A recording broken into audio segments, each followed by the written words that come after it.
Hi everyone, स्वागत है आप सभी का हमारे इस YouTube channel agriculture by Vishnu Jaiswal में। जैसे कि हम लोग पिछली क्लास में जान चुके हैं कि जो है आपकी सॉइल की जो प्रक्रिया होती हैं कौन कौन सी होती हैं, जिसमें आपका हमने जाना कि किस तरह से सॉइल बनती हैं और रॉक्स कौन कौन से उनके बेदरिंग को किस तरह से होती है। ठीक है, इग्नियस रॉक हो गया, आपके मेटामॉर्फोसिक रॉक हो गया और सेडिमेंट्री रॉक है। ये तीनों रॉक के बारे में हम लोग जान चुके हैं, उनका क्षरण के बारे में जान चुके हैं। आज हम बात करने वाले हैं कि सॉइल फॉर्मेशन यानी कि मृदा निर्माण के बारे में। ठीक भैया, और आज थोड़ा सा तबीयत खराब है तो ज़्यादा जो है लॉन्ग वीडियो नहीं बन पाएगी, तो 10-12-15 मिनट की होगी। ठीक है, चलिए शुरू करते हैं भैया सॉइल फॉर्मेशन के बारे में। सॉइल फॉर्मेशन कह रहा है कि चट्टानों एवं खनिज पदार्थों से मृदा का निर्माण होता है। जो चट्टानें होती हैं और जो मिनरल्स होते हैं उनके द्वारा क्या होता है, आपकी मृदा का निर्माण होता है। और कह रहा है कि 1 इंच मृदा का निर्माण लगभग 800 से 1000 वर्ष लगते हैं। 1 इंच जो मृदा का निर्माण होता है, ये क्वेश्चन पूछा जाता है कि 1 इंच मृदा के निर्माण में कितना समय लगता है, तो लगभग 800 से 1000 वर्ष आपको 1 इंच मृदा निर्माण में लगते हैं। और कह रहा है कि मृदा निर्माण एक धीमी प्रक्रिया है, बहुत धीमी प्रक्रिया यानी कि स्लो स्लो मोशन में कार्य होता है। और कह रहा है कि जिसमें कई कारक महत्वपूर्ण भूमिका निभाते हैं। जो सॉइल प्रक्रिया है या सॉइल बनने की जो प्रक्रिया है उसमें किस तरह से कौन कौन से कारक अपने जो है योगदान देते हैं, तो जानते हैं भैया। कह रहा है कि मृदा निर्माण के कारक यानी कि factor of soil formation. Factor of soil formation कह रहा है कि डाकूचेव के अनुसार soil is the result of combined activity and reciprocal influence of parent material, plant and animal organism, climate, age of land and topography। ठीक है, कहने का मतलब ये क्या है, जो सॉइल आपकी बनती है सॉइल रिजल्ट है किसका, एक्टिविटी ऑफ रेसिप्रोकल इन्फ्लुएंस, जैसे कि आपका पेरेंट मटेरियल हो गया, प्लांट एंड एनिमल ऑर्गेनिज्म से बनता है, क्लाइमेट से बनता है, एज ऑफ लैंड यानी कि उसकी जो उम्र है, और टोपोग्राफी वहाँ का वातावरण के द्वारा जो है आपका मृदा निर्माण के कारक बन के द्वारा होता है। जिसमें आपका सूत्र दिया है कि एस बराबर FCLO/RPT। ये याद रखना, क्वेश्चन जो ये पूछा जाता है कि मृदा निर्माण के जो कारक हैं डाकोचेव के अनुसार कितने हैं, तो मृदा निर्माण के कितने हैं, तो 6 हैं। क्लोरपीटी, इसे याद रखना, क्लोरपीटी CLORPT। ठीक है, एस बराबर एफ। जहाँ कह रहा है कि एस क्या होता है, यस होता है आपका सॉयल। क्या होता है आपका, यस होता है आपका सॉयल होता है। और और अगर आर का मतलब होता है रिलीफ। रिलीफ का मतलब क्या होता है, टोपोग्राफी यानी कि स्थलाकृति, इसकी बनावट किस तरह से है। ठीक है, और CL का मतलब होता है आपका क्लाइमेट चेंज। क्लाइमेट कहाँ हो जा रहा है यार, क्लाइमेट। आर का मतलब होता है रिलीफ। रिलीफ पूछा जाता है, आर का मतलब क्या है, रिलीफ का मतलब है टोपोग्राफी, याद रखना। और CL का मतलब होता है क्लाइमेट। CL का मतलब क्लाइमेट यानी कि जलवायु। P का मतलब होता है पेरेंट मटेरियल होता है। O का मतलब ऑर्गेनिज्म होता है। और T का मतलब time of age of land यानी कि समय और भूमि की अवधि क्या है। तो यस बराबर आपका FCL क्लोरपीट होता है, ये याद रखना। ठीक है, यस क्या है, सॉइल फॉर्मेशन है। R है रिलीफ, CL है क्लाइमेट, P है पेरेंट मटेरियल, O है ऑर्गेनिज्म और T है टाइम ऑफ एज और टाइम अथवा एज ऑफ लैंड। ठीक है, आगे बात करते हैं GNE के अनुसार। जो GNE ने दिया था उनके अनुसार जो है, GNE के अनुसार कह रहा है कि मृदा गुण के इन्हीं कारकों के सापेक्षिक प्रभाव के द्वारा निर्धारित किया जाता क्या है। यानी कि जो GNE भी थे, GNE भी इस तरह के दिए थे, एस बराबर एफ क्लोरपीट है ना। तो कह रहा है कि मृदा निर्माण के कारकों का वर्गीकरण किस तरह से जो वर्गीकरण किया गया है, पैसिव कौन है, एक्टिव कौन है और नेचुरल कौन है। ठीक है, तो ये जान लेते हैं भैया। आपका दिया है निष्क्रिय कारक यानी कि आपके पैसिव कारक कौन कौन से हैं। पैसिव कारक हो गया आपका जैसे मूल द्रव्य, पेरेंट मेटेरियल क्वेश्चन पूछा जाता है कि मृदा निर्माण के पैसिव कारक कौन, निष्क्रिय कारक कौन है, तो मूल द्रव्य यानी कि पेरेंट मटेरियल आपका हो गया कौन, पैसिव कारक। और भू आकारीय कारक यानी कि रिलीफ या टोपोग्राफी, ये दोनों आपके निष्क्रिय कारक के अंतर्गत आते हैं। और सक्रिय कारक में एक मिनट देख रहे हैं, कुछ तो है नहीं। ठीक, सक्रिय कारक में कह रहा है कि सक्रिय कारक में आपके क्या आते हैं, तो सक्रिय कारक में आपका आता है जलवायु, जलवायु आता है, जैव मंडल आता है, ये सक्रिय कारक है। ठीक है, एक्टिव कारक कौन कौन से हैं, एक्टिव कारक जलवायु क्लाइमेट, और निष्क्रिय कारक कौन है, पैसिव कारक मूल द्रव्य भूकार की या टोपोग्राफी। ठीक है, तटस्थ कारक यानी कि न्यूट्रल जो है भूमि की अवधि है। ठीक है, ये बात याद रखना। क्वेश्चन पूछा जाता है कि मृदा निर्माण के पैसिव कारक कौन है यानी कि निष्क्रिय कारक कौन है, तो निष्क्रिय कारक आपके मूल द्रव्य है और टोपोग्राफी है, रिलीफ टोपोग्राफी है। ठीक है, और आपके सक्रिय कारक में जलवायु और जीवमंडल आते हैं, और तटस्थ कारक में आपका न्यूट्रल आता है, भूमि की अवधि। ठीक है, आगे बात करते हैं भैया। आगे दिया है आपका मृदा निर्माण के मुख्य घटकों का विस्तृत वर्गीकरण है, यानी कि किस तरह से जो है मृदा का निर्माण हुआ है और उसकी जो वर्गीकरण है किस तरह से है। तो पैरेंट मटेरियल के बारे में बात किया, यानी कि मूल द्रव्य के बारे में बात किया। मूल द्रव्य क्या है पैरेंट मटेरियल, तो आपका ये निष्क्रिय कारक यानी कि पैसिव कारक है। कह रहा है कि जिन चट्टानों एवं खनिज पदार्थों से मृदा का निर्माण होता है उसे पैरेंट मटेरियल कहते हैं। क्या है ये, पैसिव कारक है। और कह रहा है कि इन मूल द्रव्यों को 3 वर्गों में बांटा जाता है। जो पैरेंट मटेरियल होते हैं उसको 3 वर्गों में या 3 मूल द्रव्यों में रखा गया है, जिसमें आपका पहला दिया आपका अवशिष्ट मूल द्रव्य। अवशिष्ट मूल द्रव्य का मतलब क्या हुआ, कह रहा है कि ऐसा मूल द्रव्य एक ही स्थान पर बहुत समय तक रहता है। तो इससे क्या होता है, मृदा निर्माण में काफ़ी समय लगता है। आग्नेय चट्टान हो गया आपका, अवसादित चट्टान और रोमांतरित चट्टान इसी श्रेणी में आते हैं, यानी कि जो आपकी तीनों चट्टान हैं, इग्नियस हो गया आपका, सेडिमेंट्री और मेटामॉर्फिक जो रॉक है वो सब किसके अंदर आते हैं, अवशिष्ट मूल द्रव्य के अंतर्गत आते हैं। ठीक है, इनमें जो है बहुत समय लगता है मृदा निर्माण में। और आगे दिया है आपका परिवहित मूल द्रव्य। परिवहित मतलब बहते हुए मतलब पानी द्वारा हो गया, हवा हो गया, बर्फ हो गया, गुरुत्वाकर्षण इत्यादि कारकों के द्वारा चट्टान एवं खनिज पदार्थों के टुकड़े एक स्थान से दूसरे स्थान तक परिवहित होते हैं। तो क्या है, वो परिवहित मूल द्रव्य के अंतर्गत आता है। ठीक है, परिवहित मतलब बहना, परिवहन, मूल द्रव्य जैसे पानी हो गया, हवा बर्फ हो गया, गुरुत्वाकर्षण, ये आपके परिवहित मूल द्रव्य के अंतर्गत आते हैं। और आगे दिया आपका जैविक मूल द्रव्य में, जैविक मूल द्रव्य जैसे आपका जैविक मतलब किसी में जान हो, जैसे कीट होगी, पत्तियों के टुकड़े हो गए, विघटित हो गए, विघटित एवं अविघटित जैविक पदार्थ हो गया। ठीक है, जैविक मूल द्रव्य कहलाते हैं। कौन कौन से, कीट हो गए, जानवर हो गए, एनिमल हो गए, सब जैविक मूल द्रव्य के अंतर्गत आते हैं। और वनस्पतियाँ भी जो आपकी कैसी आती हैं, तो वनस्पतियाँ भी आपकी बायोलॉजिकल के अंतर्गत आती हैं। ठीक है, आगे बात करते हैं। आगे दिया है आपका आगे कह रहा है कि मूल द्रव्य के भौतिक, रासायनिक एवं खनिज संबंधी गुण का स्पष्ट प्रभाव मृदा पर पड़ता है, यानी कि जो फिजिकल, केमिकल और जो मिनरल्स हैं सबका गुण स्पष्ट रूप से किस पर पड़ता है, मृदा प्रभाव पर यानी मृदा निर्माण के प्रभाव पर पड़ता है।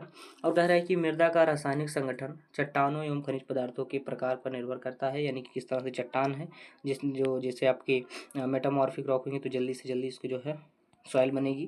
तो इस तरह से जो चट्टानें होती हैं उसी के अनुसार जो है आपका खनिज पदार्थों का प्रकार पर निर्भर करता है किस तरह से जो है मृदा बनेगी। और कह रहा है कि सॉइल टेक्सचर से सॉइल प्रोफाइल की गहराई का पता चलता है। सॉइल टेक्सचर से किसका पता चलता है, सॉइल टेक्सचर से सॉइल की प्रोफाइल का पता चलता है। और अम्लीय चट्टानों से विकसित जो अम्लीय चट्टानों में विकसित मृदा सामान्यतः अम्लीय गुण वाली होती हैं। ठीक, अम्लीय होंगी तो अम्लीय वाली होंगी, और क्षारीय होंगी तो क्षारीय होगी। ठीक है, ग्रेनाइट चट्टानों से बनी मिट्टी कम ऊंचाई होती है। ग्रेनाइट किस में आता था आपका, ग्रेनाइट आपका आता था किसमें, इग्नियस रॉक में। इग्नियस रॉक ग्रेनाइट का उदाहरण है। तो जो इग्नियस रॉक से बनी चट्टानें होती हैं वो कम उपजाऊ होती हैं। और सैंड स्टोन से प्रायः बलुई मिट्टी बनती है, और चिकनी मिट्टी सेल से और स्लेट इत्यादि से बनती है। क्वेश्चन पूछा जाता है कि सैंड स्टोन से क्या बनता है, सैंड स्टोन से बलुई मिट्टी से बनती है, और चिकनी मिट्टी से जो है आपकी सेल मिट्टी बनती है। सेल से जो है आपकी चिकनी मिट्टी बनती है। ठीक है, याद रखना। अब बात करते हैं रिलीफ अथवा टोपोग्राफी के बारे में। ये सब क्या है, ये दोनों आपके निष्क्रिय कारक हैं, यानी कि पैसिव कारक हैं। कौन कौन से, जैसे आपका पैरेंट मटेरियल हो गए और रिलीफ अथवा टोपोग्राफी, ये दोनों आपके पैसिव कारक हैं। तो कह रहा है कि तलरूप का प्रत्यक्ष संबंध जल निकास, अपवाह, भूक्षरण एवं सूक्ष्म जलवायु से होता है, जो मृदा निर्माण को प्रभावित करता है। जैसे कि आपका सोलम की गहराई ढलान परिसर से प्रभावित होती है। मंद एवं साधारण ढालों पर अपेक्षाकृत मृदा का विकास ठीक से होता है, और ऊपरी ढलान की मृदा का पीएच कम, घुलनशील लवणों कार्बनिक पदार्थ की मात्रा भी कम होती है। घाटी जलवायु तथा वनस्पति को प्रभावित भी करती है। उच्चावच स्थल की टोपोग्राफी में आप समझ जाएंगे कि जैसे ऊंचाई होगी तो जो है सॉइल निर्माण की प्रक्रिया धीरे धीरे होगी, और उसमें जो है मिनरल भी नहीं पाएंगे। ठीक है, तो ये उच्चावच या स्थलाकृति के अंतर्गत आती है। ठीक भैया, आगे बात करते हैं भैया। आगे दिया आपका जलवायु के बारे में। किसके बारे में, जलवायु के बारे में। जलवायु क्या है, ये आपका एक्टिव कारक है। ठीक है, जलवायु और आपका ऑर्गेनिज्म बायोस्फीयर जो है आपका एक्टिव कारक है। कह रहा है कि जलवायु के अंतर्गत वर्षा, ताप, आर्द्रता तथा वायु आते हैं, ये एक्टिव कारक हैं, ध्यान रखना। वर्षा एवं तापमान मृदा निर्माण को प्रभावित करने वाले कारकों में बहुत महत्वपूर्ण हैं और वर्षा की मात्रा, तीव्रता, वितरण एवं सभी मृदा निर्माण को प्रभावित करते हैं। यानी कि जो जलवायु है, जलवायु का मतलब किस है, जो जलवायु का मतलब हुआ क्या, वर्षा, ताप, आर्द्रता, वायु, ये सब जो है जलवायु को प्रभावित करने वाले सक्रिय कारक हैं, याद रखना। और कह रहा है कि मृदा पीएच का मतलब क्या हुआ कि base saturation of exchange complex organic matter content, clay mineralogical composition, amount and nature of clay. यानी कि जैसे मृदा के गुण जलवायु के पोषक तत्वों द्वारा प्रभावित होते हैं। वाष्पीकरण और वाष्पोत्सर्जन में आर्द्रता, प्रेसिपिटेशन बराबर होता है क्या, rainfall plus snowfall plus late plus DW इसी के प्रभाव को प्रभावित करते हैं। जबकि जलवायु होते हैं, जलवायु में क्या क्या आता है, याद रखना, केवल वर्षा, ताप, आर्द्रता तथा वायु होता है। यदि वर्षा ज़्यादा होगी तो ज़्यादा मात्रा में जो है मिट्टी का चट्टान का कटाव होगा, वेदरिंग होगा, तो जो है आपकी सॉइल बनेगी। जल्दी प्रक्रिया एक्टिव कारक है, जल्दी इसमें बनती हैं, हालांकि उतनी जल्दी नहीं बनती, लेकिन इसमें जो है जल्दी बनती हैं। पैसिव के तहत जो है, पैसिव लेट में बनती है, लेकिन आपकी जो एक्टिव है ये जलवायु है, इसके द्वारा जल्दी बनती है, सॉइल का निर्माण होता है। कह रहा है कि कम वर्षा वाले क्षेत्रों में भू सतह पर अधिक मात्रा में लवण एकत्र हो जाती है। कहाँ, जहाँ पर वर्षा जो है कम होती है। और अधिक वर्षा वाले क्षेत्रों में संपूर्ण लवण भू सतह से बहुत नीचे चला जाता है, जिससे मिट्टी क्या होती है, अम्लीय हो जाती है, और यहाँ पर क्या होगी, क्षारीय हो जाएगी। और कह रहा है कि अधिक तापमान होने से वेदरिंग तेजी से होता है। वर्षा और तापमान उचित रहने से मृदा निर्माण की प्रक्रिया ठीक ढंग से होती है। अब एक बात कह रहा है कि कम वर्षा वाले जहाँ क्षेत्र, वहाँ पर क्या होता है, लवण जो है अधिक मात्रा में एकत्र हो जाएंगे, क्योंकि पानी नहीं मिलेगी।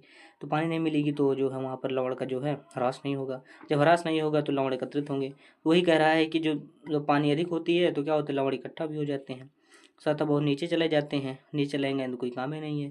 तो इस तरह से जो है आपका, जब दोनों प्रक्रिया बराबर होती हैं तभी आपका जो है मृदा निर्माण की प्रक्रिया ठीक ढंग से होती है। ठीक है, अब आगे बात करते हैं भैया जीवमंडल के बारे में, यानी कि ऑर्गेनिज्म के बारे में। बायोस्फीयर सब क्या है, ये सब आपके एक्टिव कारक हैं। तो जानते हैं भैया बायोस्फीयर क्या है। कह रहा है कि इसे दो वर्गों में रखा गया है। किसको, जो ऑर्गेनिज्म है या बायोस्फीयर, इसको दो वर्गों में रखा गया है। कौन कौन से भैया, कौन कौन से, तो आपके फ्लोरा और फना है। फ्लोरा क्या है, फ्लोरा है आपका, फ्लोरा मतलब फ्लावर, फ्लावर से समझ लेना, फ्लावर मतलब प्लांट रूट्स हो गया, फ्लावर मतलब हो गया फूल, ना समझो, पेड़ पौधे से जो होता है। और माइक्रो ऑर्गेनिज्म हो गया, फॉरेस्ट एंड ग्रासेस हो गया आपका फ्लोरा। और फौना जो होता है, फौना मतलब समझिए, फौना मतलब एनिमल, जानवर, अर्थवार्म, आंट, टर्माइट, रोडेंट, से सब जो है आपके सक्रिय कारक हैं। फ्लोरा मतलब पत्तियां, वनस्पतियां, ठीक है। और फौना मतलब जानवर से जो मिट्टी का निर्माण होता है। ठीक है, आगे कह रहा है कि कह रहा है भैया कि फ्लोरा एवं फौना मृदा निर्माण में सक्रिय भूमिका निभाते हैं। बता नहीं कि ये जो एक्टिव कारक हैं, ठीक है। और वनों में निर्मित मृदा में ए होराइजन का जैविक के ऊपर जैविक द्रव्य की मात्रा अपेक्षाकृत होती है। कहाँ, जैसे वो होराइजन में जो है आपकी बायोस्फीयर की मात्रा, यानी कि फ्लोरा और फौना की मात्रा अधिक मात्रा में होती है। और वनों में बिना सड़े हुए जैविक द्रव्य अधिक मिलते हैं, जो सड़े नहीं होते हैं वो अधिक मात्रा में मिलते हैं, जिसमें आपकी पत्तियाँ होती हैं, पेड़ पौधे की पत्तियाँ होती हैं, वनों में लकड़ियाँ होती हैं, सब जो है बिना सड़े हुए अधिक जैविक द्रव्य अधिक मात्रा में मिलते हैं। और फौना जो है मृदा के अंदर से होराइजन में द्रव्य को मिलाने में सक्रिय भूमिका अदा करते हैं। फौना मतलब क्या होता है, एनिमल। एनिमल क्या करते हैं, जो आपके फ्लोरा होते हैं उन सबको मिलाकर मिट्टी में जो है सक्रिय भूमिका निभाते हैं, मिट्टी के निर्माण में सक्रिय भूमिका निभाते हैं। ठीक है, फ्लोरा मतलब फ्लावर, यानी कि पत्तियां हो गई आपकी, जिससे जो है आपका सॉइल निर्माण होता है। और जो फौना है, एनिमल से जो है सॉइल का निर्माण होता है। यह बात याद रखना फ्लोरा और फौना के बारे में। ठीक है, आगे बात करते हैं। आपका दिया है time of age of land. Time of, ये न्यूट्रल कारक है, ठीक है, टाइम और अथवा एज ऑफ लैंड। कह रहा है कि मृदा विकास के प्रारंभिक चरण से लेकर, यानी कि जब से शुरुआत होती है, और मृदा वर्तमान चरण तक मृदा की आयु कहलाती है। जो शुरू में शुरुआती से होती है, लास्ट तक जो चलती है, उसी प्रक्रिया को मृदा की आयु यानी कि एज कहते हैं। मृदा की सॉइल एज कहा जाता है। और मृदा निर्माण यह बहुत ही धीमी प्रक्रिया है। कह रहा है कि गर्म एवं आर्द्र जलवायु, वन भेद मूल द्रव्य जिसमें लाइम की मात्रा कम हो, जल निकास युक्त तलरूपी इत्यादि जो है मृदा निर्माण एवं विकास को तीव्र करता है। जब मृदा अपनी परिपक्वता में आ जाती है तब समय कारक का कोई औचित्य नहीं रह जाता है। अगर मृदा का क्षरण और जमाव किसी भी प्रकार से होता है तो मृदा की नई चक्र पुनः शुरू हो जाती है। तो ये जो है आपका time of age of land है, ये न्यूट्रल है, ठीक है। ये बंद भी हो सकती है और शुरू भी हो सकती है। तो यही कह रहा है कि शुरू से जब शुरू हुई सॉइल फॉर्मेशन की क्रिया और जब लास्ट तक वर्तमान चरण से लेकर जो आई, उसी को ही हम क्या कहते हैं, मृदा की आयु कहते हैं। याद रखना फ्लोरा और फौना क्या बताया था। फ्लोरा मतलब हो गया आपका क्या, फ्लोरा का मतलब हो गया आपका फ्लावर यानी कि पत्तियाँ, ठीक है, फ्लावर हो गया।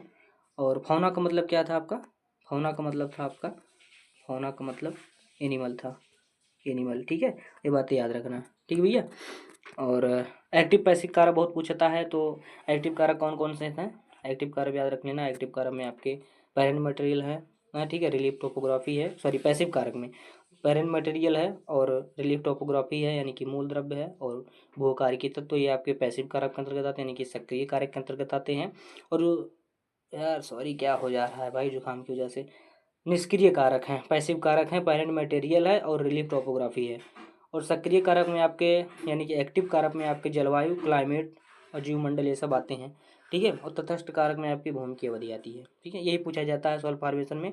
और सॉरी एक बहुत इंपॉर्टेंट है, यस बराबर, कभी कभी पूछ लेता है कि ओ क्या है, तो आप क्या बताएंगे, ओ मतलब क्या होता है, ऑर्गेनिज्म, यही पूछता है। यस बराबर क्लोरोफिट क्या है, जेनी के अनुसार क्या देता है, ClO क्या है, ClO आप याद रखना, जो क्लाइमेट और ऑर्गेनिज्म है ClO, यही याद रखना, ये आपके एक्टिव हैं, ठीक है, बाकी इधर पैसिव हैं, ठीक है, क्लोरोफिट है, ठीक भैया, याद रखना ClO यानी कि क्लाइमेट हो गया, ऑर्गेनिज्म हो गया, ये यहाँ एक्टिव है।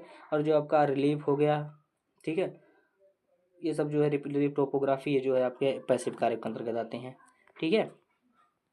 और कैसे निर्माण होता है, तो लगभग 800 से 1000 वर्ष लगते हैं 1 इंच सॉइल के निर्माण में, ठीक है। तो यहाँ तक आपका सॉइल फॉर्मेशन प्रक्रिया समाप्त हुई।